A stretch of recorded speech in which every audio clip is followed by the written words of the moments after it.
Владата започна со презентирање на оперативниот план за активните програми и мерки за вработување низ општините ширум државата. Првата општина од каде што започна овој караван е Прилеп. Беше истакнато дека планот е најголем досега и тежи 40 милиони евра, со кои што ќе бидат опфатени 16.500 лица. Целта на оперативниот план била да се даде шанса пред се на младите луѓе, да им се помогне за да истите останат тука и да не се иселуваат. Една од најатрактивните мерки е секако самовработувањето. Зголемени се средствата за самовработување.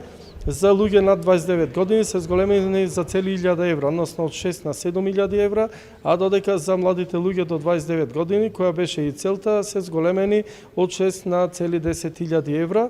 Новитете во овој план за вработување и тоа што можат да се здружуваат во ДОО и две млади лица, на пример, до 29 години, кои што можат да користат до 20.000 евра или над 29 години до 14.000 евра. Предвидени се и обуки за да бидат лицата поконкурентни на пазарот на труд, како обуки за IT вештини, предприемништво, странски јазици, а ќе се ангажирани и 400 лица преку целото лето со минимална плата, чија што цел ќе биде да гаснат пожари. Во фокусот се младите невработени лица до 29 години, кои што планирано е учество од најмалку 40%, но секако дека не ги изоставаме и другите категории на невработени лица. Тука спаѓаат долгорочно невработените лица, жените кои што со половина, односно 50% најмалку учество во оперативниот план, но и сите категории на рандеви рандеви невработени лица, како што се ромите,